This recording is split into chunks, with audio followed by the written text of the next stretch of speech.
The madness, it is underway. 16 men's basketball games yesterday across this glorious country to start round one, and 16 more today to fill out the field of 32. I think we can all agree there's really no better place to watch the tourney than a sports book, and that's exactly what our guy Julian Edlow has been up to out in Las Vegas. Are you surviving out there, bud? You doing okay? This is my element, Kaufman. This is my specialty. Watching March Madness and sports books.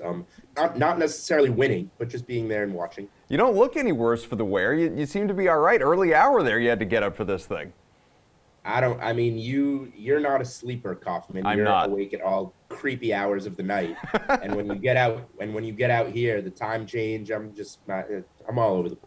Listen, we don't need to sleep. They don't later. feel like creepy hours until you actually classify them as creepy hours, and then it makes you wonder what you're doing. All right, yesterday, one top 10 lost with, of course, the 15-seed St. Peter's, shocking 2-seed Kentucky in overtime. You have 7 of the nation's top 12 in action today, including a top-seed Arizona. So are you sensing any upsets and, of course, of that magnitude? And if not, is there a 14, a 15, a 16 seed that you think can cover the spread?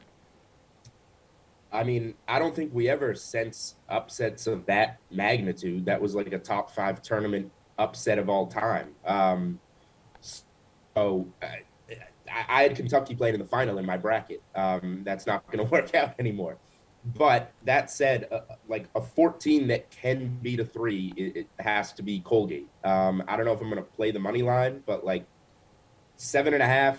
They lost in the tournament last year to a more athletic Arkansas team. Now they're playing a slower, more methodical Wisconsin team. I think they can hang around in there. We'll see if they can actually win it. But no, I think Kentucky's going to be the upset of the tournament. It would be silly to say we're going to see anything even similar to that. So it's not just you. We have Collin Sherwin from DK Nation, one of the editors there, joining us as well. Collin, I can only imagine that you were just a little bit tardy because you spent, all of your earnings invested in Kentucky, and you just didn't sleep last night.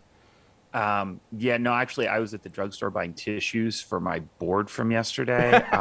Just a brutal day. If you were sort of considered, I don't know, a swear better, yesterday was probably manna from heaven. For those of us who like to think that we've found like better ways to bet on these things, not a good day at all. I think there are upsets coming in this tournament. I don't know about anything that we're going to see like Kentucky that happened yesterday. That's just sort of an outlier, and everything had to come together in the right place at the right time. Kentucky was up 8 with 3 minutes to go. They're never supposed to lose that game. So try not to extrapolate too much. And all games are independent, so don't think, oh well, there's so many upsets yesterday, there's going to be more today. That's not necessarily how this works. I think yesterday was just sort of one of those historic days that you may never see again. So, or at least not anytime soon. So, I'm staying away from anything crazy from happening today. But just try not to get too out of whack after what happened yesterday. All right. Well, as we've acknowledged, 15 seed winning or a 14 seed winning, obviously a 16 in the very rare times that's ever happened. That is crazy. What's not crazy is when you see a 12, an 11, even a 13. So, Collin, is there a potential upset on the money line that you've got your eye on today? Any more 11 or 12 seed magic after we saw Richmond, New Mexico State, Michigan, they all won yesterday? Yeah, I think there are some opportunities today. If you wanted to take a swing at a much bigger possible money line win, I think Chattanooga is going to be able to hang around with Illinois for a little bit. It's just a matchup problem for Illinois, who tries to run everything through the middle. Chattanooga should be able to get some opportunities out on the wings. So I think Chattanooga could be an opportunity to knock off a higher seeded team.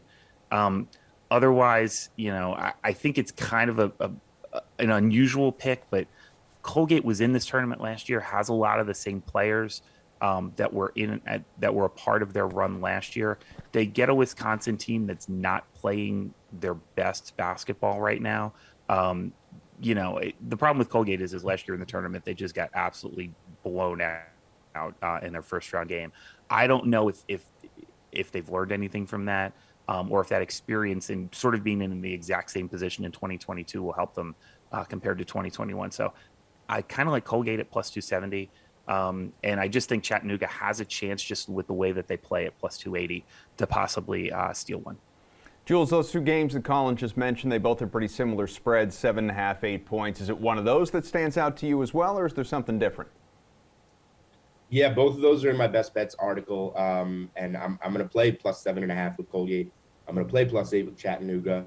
I don't know if I'm going to have any money line for either. I do think they're potentially winnable games, but I'm just going to stick to the spreads on those.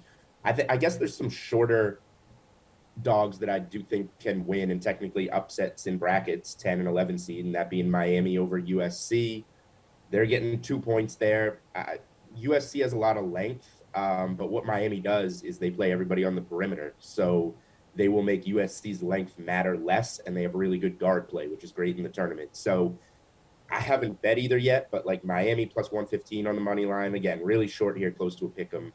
And Virginia Tech is getting 1.5 points as an 11 against a 6-seeded Texas squad that just doesn't have it. They got the talent, they got the coach, but they can't win. They're like the Lakers of college basketball to a much smaller degree. So Virginia Tech coming off that ACC championship, that's the only red flag. Like they're riding high. So this could be a letdown spot for Virginia Tech.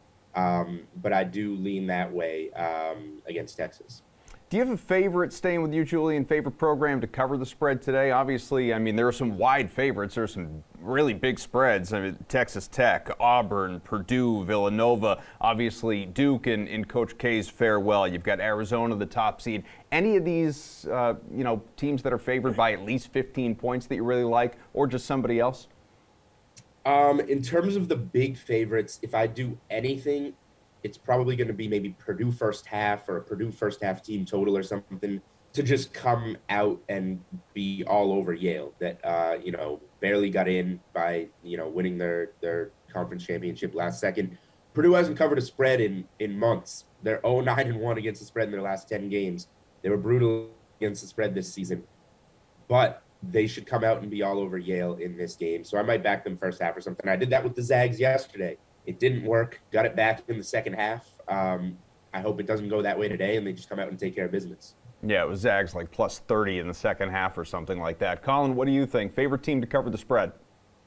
Yeah, for the bigger favorites, I think Arizona can just do whatever they want with Wright State. It's just going to be a matter of how much they want to blow teams out. I'm wearing the shirt. I was at the Pac-12 championship game, and you can just tell the amount of talent that Arizona has. It is a very, very deep team that can play 1 through 5, that can shoot 1 through 4.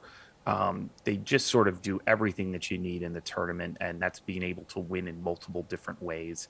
They're going to be able to pick their number today. It's just, will they want to pick a number higher than 22? I think they will. So I like Arizona to cover.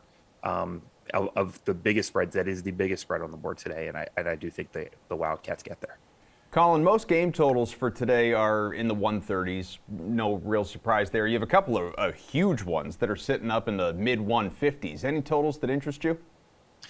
The totals for me in this tournament have been so difficult because the officiating has been just there was some really, really questionable officiating yesterday. And I think that's just such a major factor in who wins in totals. It seems like they're letting a lot go for players in the post, but if you continue to put the ball on the bounce and get to the rim, you seem to be getting a lot of calls. Totals are all about how the game is officiated. Villanova, I kind of like under 135 here because just the way they match up with Delaware, I think that game could really be a slog. The winning team might be in the very low 60s.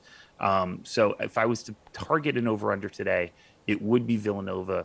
But again, I would say keep an eye on the way the whistles are calling these things for the totals, because I think that's going to be the most important factor. If you can find some second half totals out there, depending on how the game is being officiated, that's something you might want to keep an eye on. How about you, Julian? Yeah, I'm not really much of a totals better. So when I'm looking for like a specific matchup and maybe even a team total. So I mentioned Purdue team total, either full game or first half. They just kind of need to break out after poor Big Ten play. I say poor Big Ten play. They made it down to the wire in the championship game, but it was considered poor Big Ten play by them. So I think they come out and score a lot on Yale. And then the other one, LSU going up against Iowa State. Iowa State can't score. So I don't know how they're going to score against a good athletic SEC team. So their team total under, I'll look to go there. They scored like 36 points in their last game or something. They are not putting the ball in the basket, which is the objective of the game. We need your slate-approved picks, guys, and then we'll get you poolside again for a couple hours before the action starts again. Jules, favorite bet on the day 2 of the tournament here? I mean, my slate-approved pick is that I'm going to be in Vegas for like 5 days, and I'm not even going to see the pool because college basketball is on the entire time. But I have 3 best bets today. I'm rattling them off for you. Here you go. Loyola in a pick'em. Loyola Chicago to win.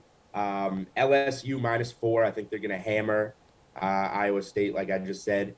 And Collin and I talked about this one. Alabama first half -2. They're going against Notre Dame. Notre Dame is coming off that double overtime win in Dayton, flying out West Coast, playing an afternoon game. I love Alabama first half.